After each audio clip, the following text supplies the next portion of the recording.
Opa, tudo bem? Eu sou o Luiz Camargo e seja muito bem-vindo. No último vídeo aqui do canal eu falei sobre o monstro que habita no interior de cada um de nós. Afinal, somos seres humanos e, como tal, todos nós estamos sujeitos a praticar o mal. Vou deixar o link desse vídeo aqui na descrição. Se você ainda não viu, depois dá uma conferida, pois é um complemento do que vamos abordar hoje aqui. Mas o fato é que os progressistas não assimilam as coisas dessa forma. Para eles, a maldade no ser humano se dá por influência do meio em que ele vive, e não por uma condição natural sua. E esse pensamento é responsável aí por um dos maiores problemas que enfrentamos na nossa sociedade contemporânea. Bom, acho que todo mundo já fez aí a seguinte pergunta. Afinal, por que a esquerda e os seus movimentos afluentes, cobertos aí pelo manto sagrado dos direitos humanos, defendem tanto os criminosos? Quem nunca se indignou com a grande mídia e com a própria justiça, que trata um menor de 17 anos que roubou e depois matou com requintes de crueldade como uma pobre vítima da sociedade?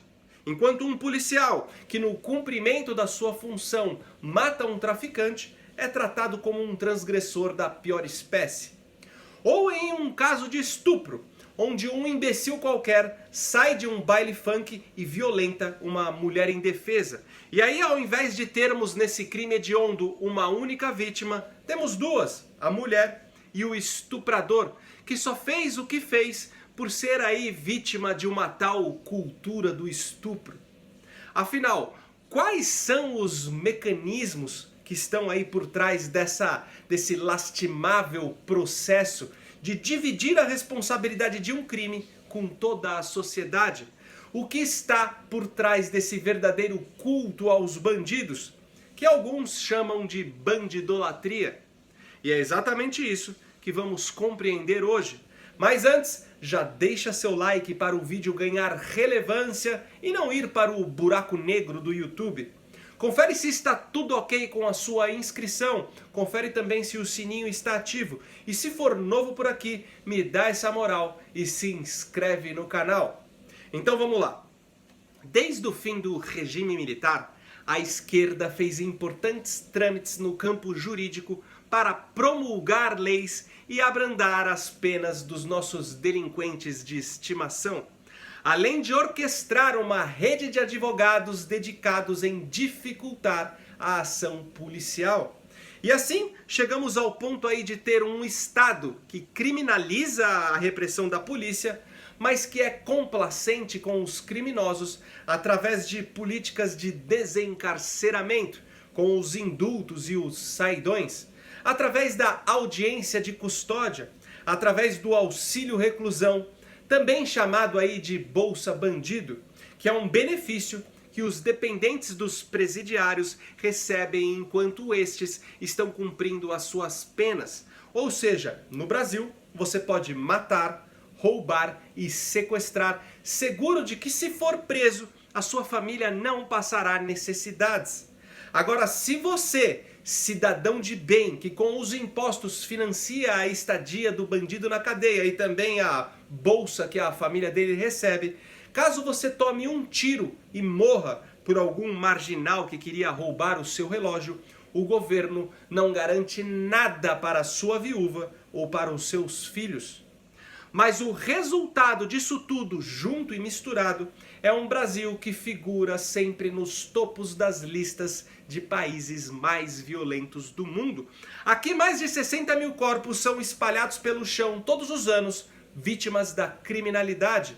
Mas a benevolência dos esquerdistas para com os criminosos se origina em duas frentes distintas, porém convergentes: a frente estratégica e a frente ideológica.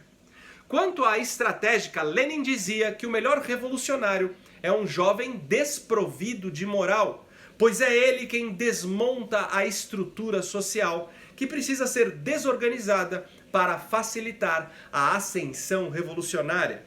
Lenin dizia também que uma sociedade dominada pelo caos e pela violência se torna mais dependente do Estado, visto que deposita nele sua segurança. Herbert Marcuse, pensador socialista aí da Escola de Frankfurt, dizia que uma sociedade corrompida e enfraquecida pela criminalidade se torna o terreno ideal para a revolução socialista, que nesse caso não seria mais recebida como uma tirânica invasão, mas sim como uma salvadora messiânica. Mas só isso não seria suficiente sem uma forte construção filosófica que sustente e que legitime esse culto ao bandido. E é aí que chegamos na frente ideológica, que é reverenciada por todos os progressistas. Tudo começou com Jean-Jacques Rousseau, um dos pais fundadores do humanismo, juntamente com Kant e Descartes. Rousseau foi quem mais contribuiu para a ideia de que bandido não tem culpa de ser bandido, é a sociedade que o corrompe. Rousseau dizia aí que a propriedade privada estava no centro das desigualdades, dos assassinatos e das guerras. E que o homem, ao contrário do que afirma outros filósofos conservadores, é um ser de moral incorruptível em seu estado natural. Para Rousseau, todos nós nascemos bons e cheios de virtudes, mas é o meio desigual em que vivemos que nos leva à corrupção. E assim nasceu o mito de que a sociedade é a grande corruptora da humanidade e que em uma sociedade sem desigualdades permitiria aos homens se desenvolverem em sua plenitude sacrossanta.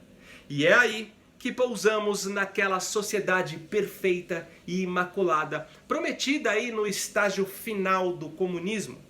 Só que esse pensamento aí de Rousseau eleva o homem a um patamar de pureza, o impedindo de realizar o seu autoexame e assim ficar cara a cara com seu eu corrupto.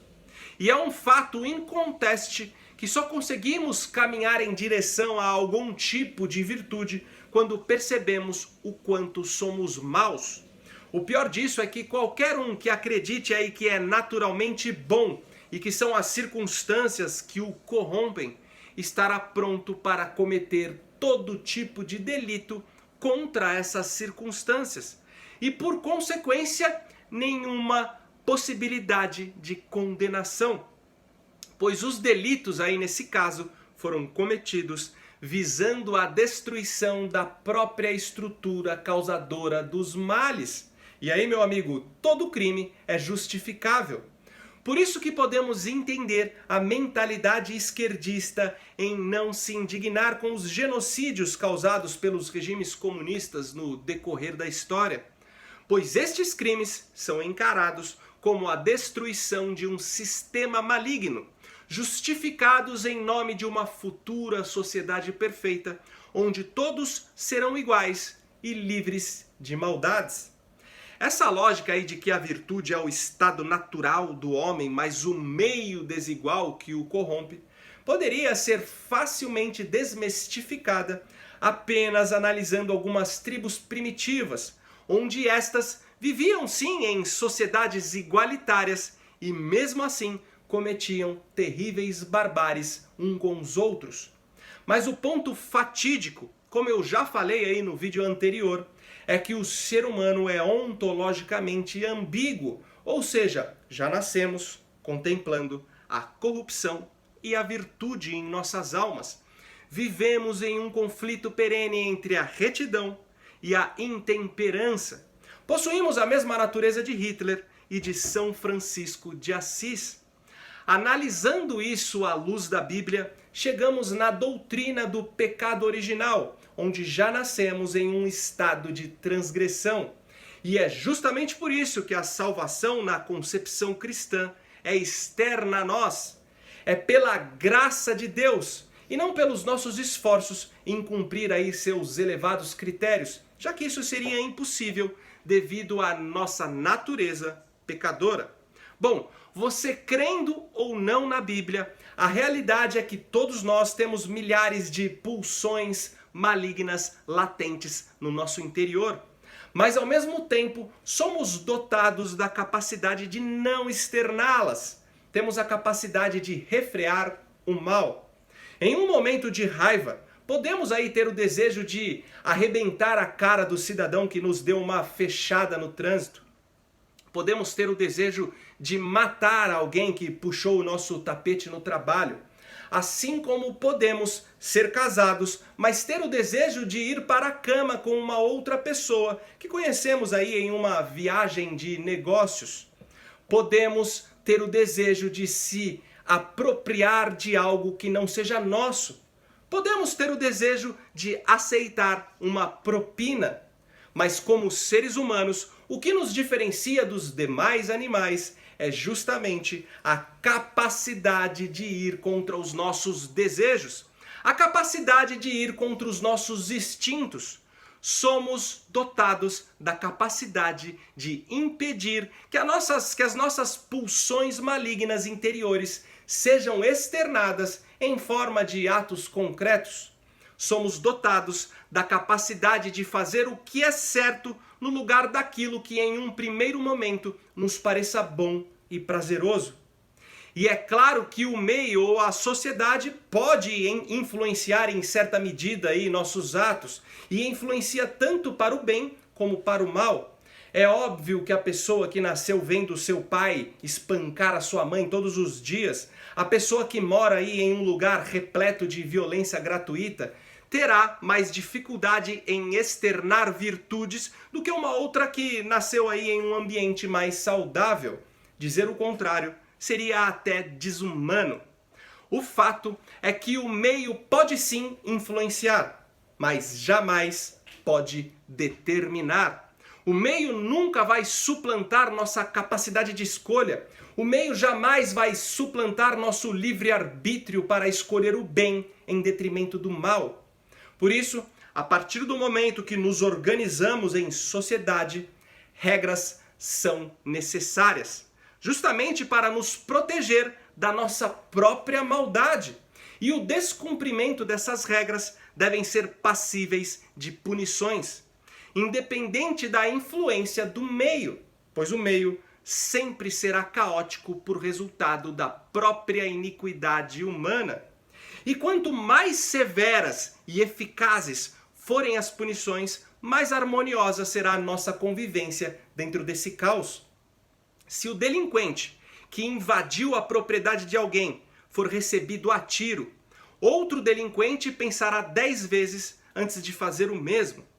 Se o sujeito pegar 3 anos de prisão por apenas pichar um muro, outro pensará 10 vezes antes de assaltar alguém. Se o traficante que está andando na comunidade com um fuzil na mão levar um pipoco bem no meio da testa do sniper, outro traficante pensará 10 vezes antes de sair por aí com a sua metralhadora. Infelizmente o medo, e nesse caso o medo da punição, é um dos agentes mais eficazes em impedir que o nosso lado maligno seja externado na forma de atos concretos. E por hoje é isso aí, deixe aqui nos comentários a sua opinião, compartilhe ao máximo o vídeo e ajude a manter esse canal em plena atividade, contribuindo com qualquer valor através do nosso Apoia-se. Vou deixar o link aqui na descrição. Então até o próximo vídeo, valeu!